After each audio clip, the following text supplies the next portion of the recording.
আমার কাছে যেভাবে এসেছে আমি ঠিক সেভাবেই পড়ছি। লিখেছেন, আসসালামু আলাইকুম জসু ভাই, আশা করি আপনি এবং ভৌতিকথার সকল শ্রোতারা অনেক ভালো আছেন। আমি জীবন শাহরিয়ার গাজীপুর থেকে বলছি। তো জসু ভাই, আজকে আমি আজকর কবিরাজের একটি ঘটনা নিয়ে আসলাম। বানানে যদি কোনো ভুল ত্রুটি হয়ে থাকে তাহলে ক্ষমা সুন্দর দৃষ্টিতে দেখবেন, আর ঘটনাটা ভালো লাগলে আপনি আপনার মতো করে গুছিয়ে পড়ে শোনাবেন। তাই আর দেরি না করে চলে যাচ্ছি সেই ঘটনায়। কাশিম আলী আমাদের গ্রামের একজন সম্মানিত ব্যক্তি। গ্রামের যে কোনো কাজ করার আগে তাকে ডাকা হয় এবং পরামর্শ নেওয়া হয়, কিন্তু তিনি ভীষণ বদমেজাজি ছিলেন। এতে গ্রামের অনেক মানুষ তার উপরে ক্ষিপ্ত হয়ে প্রভাবশালী ব্যক্তি হয়, কিছুই বলতে পারে না। কাশিম আলীর একটি মেয়ে ছিল যার নাম সুমি। দেখতে অনেক সুন্দর হওয়ার কারণে অনেক বড় বড় ঘর থেকে বিয়ের সম্বন্ধ আসছিল, কিন্তু সুমি কাশিম আলীর একমাত্র মেয়ে। তাই কাশিম আলীর বিয়ের সম্বন্ধগুলো মানা করে দেয়। এদিকে আমাদের গ্রামে মজিদ চাচা একদিন চায়ের দোকানে গিয়ে শুনে যে কিছু লোক তার ছেলের রবিনকে নিয়ে এসেছে এবং সব বলাবলি করছে। সে চায়ের দোকানে যেতে না যেতেই একজন লোক বলে উঠল, কি মজিদ, হ্যাঁ এইসব কি শুনছি? তোমার ছেলে না এই কাশিমের মেয়ের সাথে প্রেম করে? গতকাল তো ওরা দুজন নদীর পাড়ে বসে কথা বলছিল। হ্যাঁ, গ্রামের কিছু ছেলে ওদেরকে দিয়ে ফেলেছে। তখন মজিদ চাচা বলল, কি সব বলছেন? হ্যাঁ, এইগুলা কি বলছেন? আমার ছেলে কাশিম মেয়ের সাথে প্রেম করতে যাবে কেন? তখন পাশে থাকা লোকটি বলল, আরে হ মিয়া, সবাই তো তাই কইতেছে তোমার ছেলে নাকি কাশিমের মেয়ের সাথে প্রেম করতেছে, জানো না নাকি? এই কথা শুনে মজিদ চাচা এক মুহূর্ত দেরি না করে বাড়িতে চলে আসে। বাড়িতে এসে দেখে রবিন বিছানায় শুয়ে আছে। তখন মজিদ চাচা রবিনকে সমস্ত ঘটনা খুলে বললে রবিন বলে উঠল, হ্যাঁ বাবা, আমি সুমিকে অনেক ভালোবাসি, ওকে ছাড়া আমি বাঁচতে পারবো না, বিশ্বাস করো। আমি বিয়ে করলে শুধু সুমিকেই করব। এই বলে সে থেমে গেল। তারপর মজিদ চাচা বলল, তুই বেশি বুঝিস না। হ্যাঁ, বেশি বুঝিস কেন বাবা? ওরা অনেক ধরি আর আমরা অনেক অনেক গরিব, দিন আনি দিন খাই। ওদের সাথে আমাদের যায় না, কোনোভাবে যায় না। কিন্তু রবিন তার বাবার এই কথা শুনতে চায় না। তারপর মজিদ চাচা সেখান থেকে চলে যায়। ওদিকে 5 কান 10 কান হতে হতে একটা সময় এই কথা কাশিম আলীর কাছে চলে যায়। কাশিম আলী এই কথা শুনে অনেক রাগ হয় আর সুমির বিয়ে অন্য একটা ছেলের সাথে ঠিক করে ফেলে। কিন্তু সুমিও রবিনকে অনেক বেশি ভালোবাসতো, তাই কোনো মতেই বিয়ে দিতে রাজি হয় না। এদিকে সুমি বিয়ে করলে শুধু রবিনকেই করবে। সুমি ভাবতে থাকে কিভাবে কি করা যায়। তারপর সুমি চিঠি লিখে। পরদিন সুমি তার পাশের বাড়ির একটা পিচ্চির দ্বারা রবিনের কাছে চিঠিতে পায় এবং পিচ্চিটি সুমির কথার মতো রবিনের কাছে যায় আর চিঠিটা দেয়। চিঠি পেয়ে রবিন পড়তে শুরু করে। সেখানে লেখা ছিল, রবিন, যেদিন থেকে আমার বাবা জানতে পেরেছে তোমার আর আমার মাঝে সম্পর্কটা রয়েছে, সেদিন থেকেই বাবা আমার বিয়ের জন্য জোর করেছে। তুমি তো জানোই আমি তোমাকে কতটা ভালোবাসি, তোমাকে ছাড়া থাকতে পারবো না। অন্য কাউকে বিয়ে করার আমার পক্ষে সম্ভব না, আমি স্বপ্ন দেখতে পারি না। তুমি আমাকে এখান থেকে নিয়ে যাও, এখানে আমার একটু ভালো লাগে না। কাল আমার বিয়ে, আমরা কালকে রাতেই পালিয়ে যাব। তুমি কাল রাতে আমাদের বাসার পিছনে এসো, আমি সেখানে তোমার জন্য অপেক্ষা করব। এই কথাগুলো পড়ে রবিন কি করবে কিছুই বুঝে উঠতে পারছিল না। সে মনে মনে ভাবতে থাকলো, আমি কি করব এখন? আমিও সুমিকে ছাড়া থাকতে পারবো না। এদিকে ওর বাবাও আমাকে সম্পর্ক কোনোভাবে মেনে নেবেন না। তারপর রবিন তার বাবাকে সমস্ত ঘটনা খুলে বলে। এসব শুনে মজিদ চাচা বলল, দেখ বাবা, শেষবারের মতো ভেবে দেখ, তুই তো জানিস সুমির বাপ কতটা ভয়ঙ্কর মানুষ, তোর যদি কিছু করে বসে তাহলে বিপদ হয়ে যাবে। রবিন তখন বলল, সে পরে দেখা যাবে বাবা, আগে সুমিকে ওখান থেকে আনতে হবে। এই বলে রবিন চলে যায়। ঠিক পরদিন রাতে রবিন সুমির বাড়ির পেছনে যায়। গিয়ে দেখে সুমির ব্যাগ হাতে দাঁড়িয়ে আছে। রবিনকে দেখতেই সুমি বলে উঠল, তুমি এসেছো? আমি এতক্ষণ ধরে তোমার জন্য অপেক্ষা করছিলাম। এই বলে রবিনকে জড়িয়ে ধরে। রবিন সুমিকে বুকে জড়িয়ে নিলে সে বলল, সুমি, এখন চলো, এখানে আমাদের এক মুহূর্ত দেরি করা যাবে না। সুমি তখন বলল, হ্যাঁ চলো চলো চলো। তারপর তারা সেখান থেকে সোজা কাজে অফিসে চলে গেল। সেখানে সুমি আর রবিন বিয়ে করে নেয়। তারপর বাড়ি ফিরে আসে। সুমি রবিনের আম্মুকে দেখে সালাম দেয়। তারপর তারা বাড়ির ভেতরে চলে যায়। রবিনের বাবা তখন বলল, রবিন, তোমাদের তোমাদের এখানে থাকা ঠিক হবে না, একদম ঠিক হবে না। তো আমি তোর খালাকে ফোন করছি, ঠিক আছে? তোরা দুজনে তোর খালার বাড়িতে চলে যা, ঠিক আছে? সেখানে গেলে তোর সুমির বাপ খুঁজে পাবে না তোকে। রবিন তখন বলল, ঠিক আছে আব্বু, আমরা কাল কাল খুব সকালবেলা খালার বাড়িতে চলে যাব। তারপর তারা রাতে খাওয়া দাওয়া শেষ করে সবাই ঘুমিয়ে পড়ে এবং পরদিন খুব সকালে রবিন তার বাবার কাছে অনুমতি নেয় আর সুমিকে নিয়ে তার খালার বাড়িতে চলে যায়। কি ভাবছেন ঘটনা এখানে শেষ? জেফরি ভাই, ঘটনা এখানে শেষ নয়। তারা চলে আসার 3 মাস পর শুরু হলো করুণ পরিণতি। রবিন আর সুমি খুব আনন্দে সংসার করছিল। বিয়ের ঠিক 3 মাস পরের কথা। ঠিক 3 মাসের মাথায় রবিন শারীরিক কিছু সমস্যা দেখা যায়।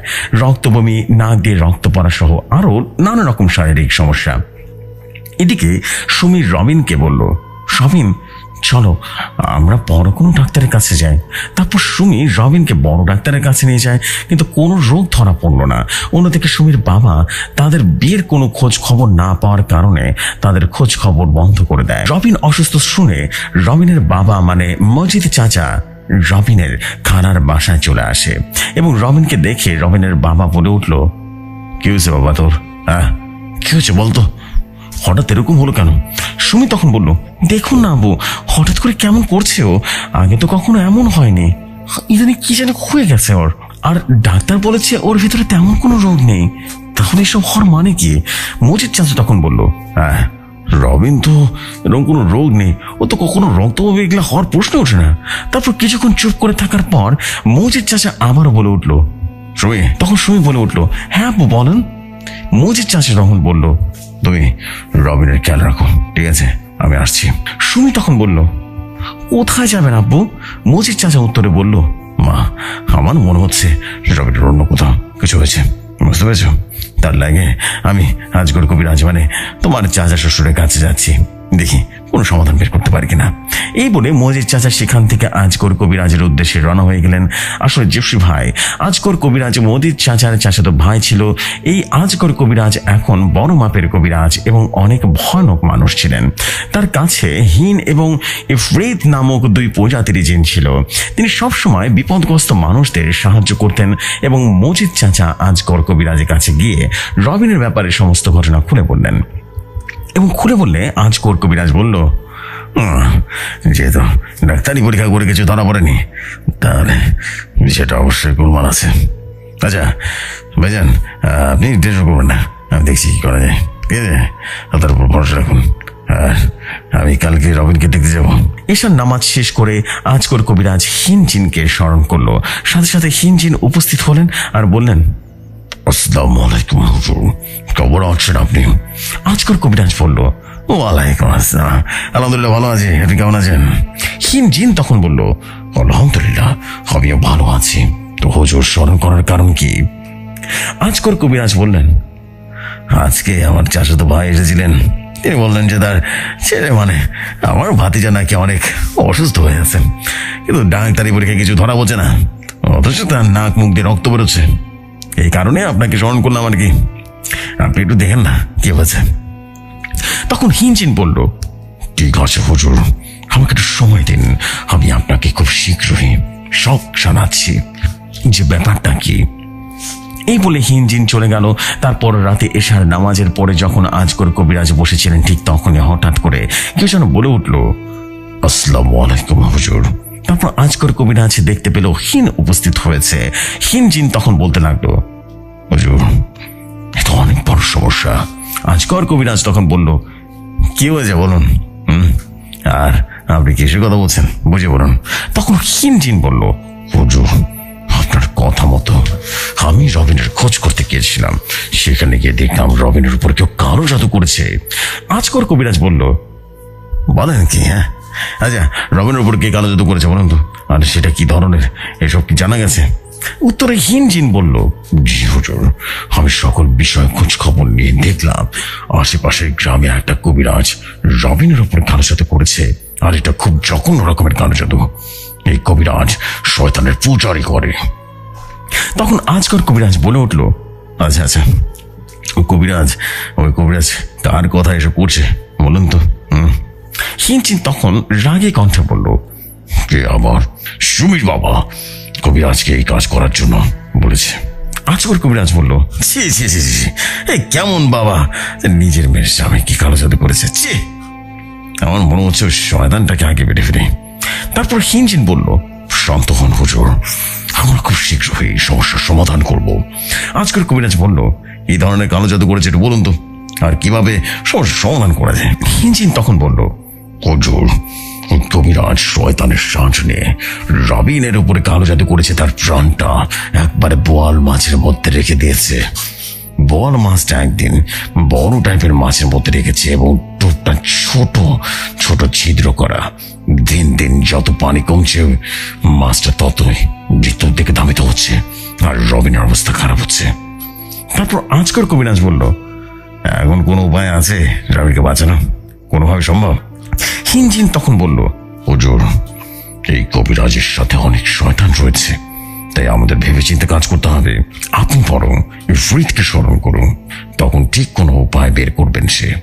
এই বলে হিনজিন সেখান থেকে চলে যায়। অন্যদিকে আজকর কবিরাজ ইফরিতকে স্মরণ করলো, কিন্তু সে উপস্থিত হলো না। তারপর সে ঘুমিয়ে যায়। তারপর গভীর রাতে আজকর কবিরাজের ঘর আলোকিত হয়ে উঠল। হঠাৎ করে কে একজন বলে উঠল, আসসালামু আলাইকুম আজকর সাহেব। এই শুনে আজকর কবিরাজের ঘুম ভেঙে যায় এবং চোখ খুলে দেখে ইফরিত জিন তার ঘরে উপস্থিত হয়েছে। আজকর কবিরাজ কিছু বলে ওঠার আগেই ইফরিত জিন বলে উঠল, হুজুর, আপনি আমাকে স্মরণ করেছিলেন, কিন্তু আমি অনেক মাইল দূরে একটা কাজে ব্যস্ত ছিলাম, তাই তখন উপস্থিত হতে পারিনি। আচ্ছা বলুন, হঠাৎ স্মরণ করার কারণ কি? তখন আজকর কবিরাজ সমস্ত ঘটনা খুলে বললেন। এটা শুনে ইফরিত জিন বলে উঠল, ঠিক আছে হুজুর, আপনি ঘুমান, আমি ভেবে দেখি কি করা যায়, আর আপনি কোনো চিন্তা করবেন না, সব ঠিক হয়ে যাবে ইনশাল্লাহ। আজকর কবিরাজ বলল, ঠিক আছে, সমস্যা নেই। তারপর ইফরিত জিন সেখান থেকে চলে যায়। পরদিন আজকর কবিরাজ রবিনের খালার বাসায় চলে যায় এবং গিয়ে দেখে রবিনের কাশির সঙ্গে যেন লাল রক্ত মুখ দিয়ে বেরিয়ে আসছে। আজকর কবিরাজকে দেখেই রবিন বলে উঠল, চাচু, আপনি এসেছেন, দেখুন না আমার নাক মুখ দিয়ে রক্ত বেরোচ্ছে, আমাকে বাঁচান চাচু, আমি মনে হয় বাঁচবো না। এই বলে সে কেঁদে দিল। তারপর আজকর কবিরাজ বলল, রবিন বাবা, আমি তো এসেছি, কোনো চিন্তা করো না, সব ঠিক হয়ে যাবে ইনশাল্লাহ।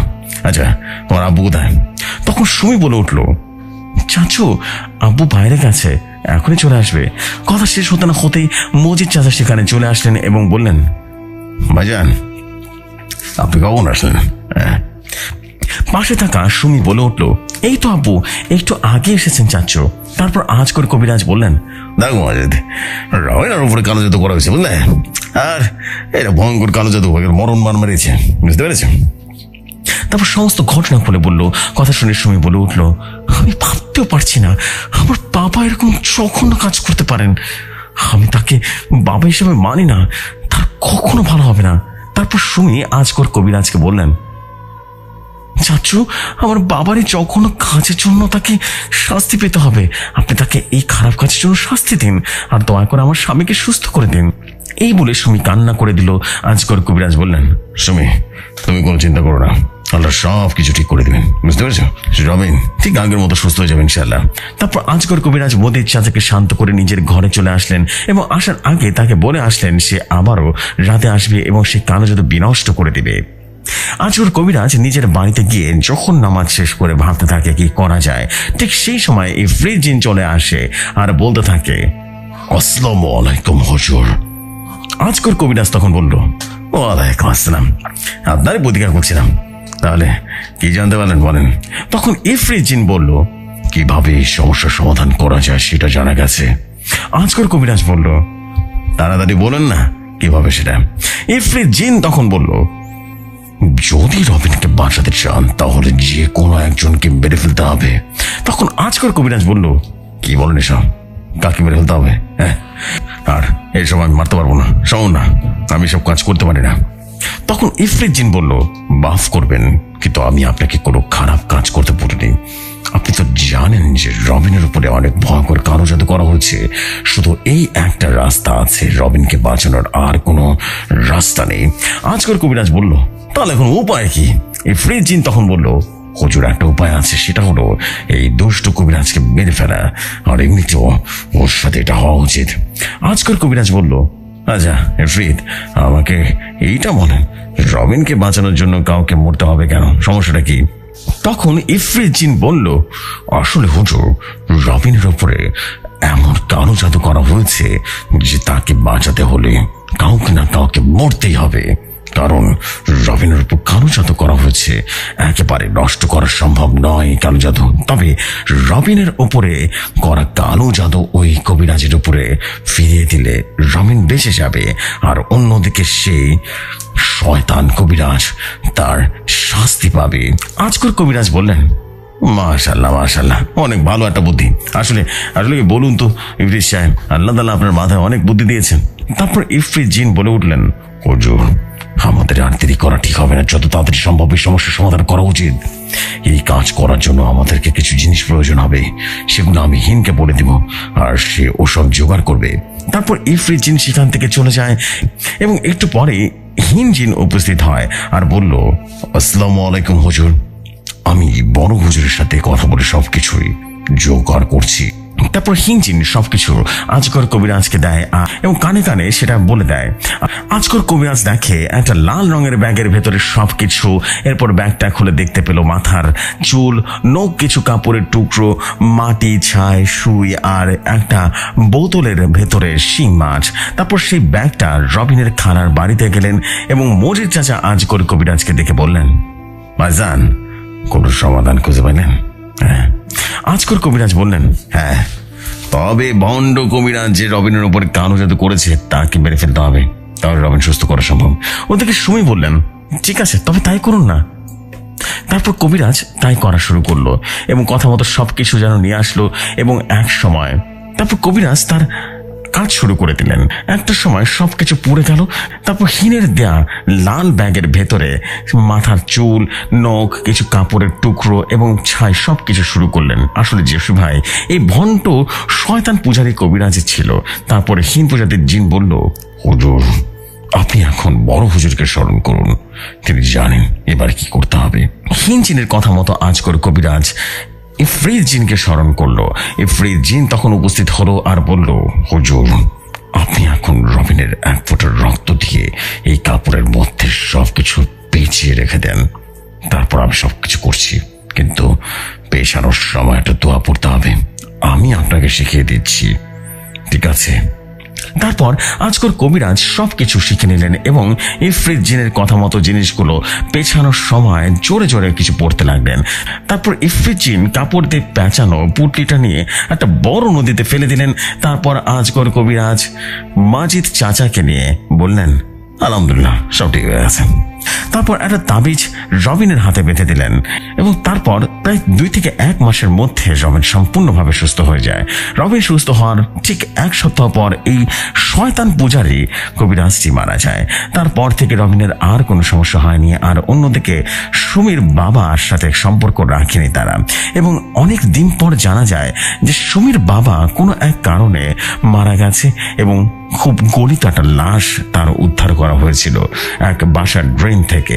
কে কিভাবে তাকে মেরেছে তা কেউ জানে না। তো জেসু ভাই এই ছিল আজকের ঘটনা। আশা করি সবার কাছে ভালো লেগেছে। আজকের কবিরাজের নতুন কোন ঘটনা নিয়ে আসবো। ততদিন ভালো থাকবেন, সুস্থ থাকবেন এবং ভৌতিকতার সাথেই থাকবেন। আমি জীবন শাহরিয়ার গাজীপুর থেকে বলছিলাম।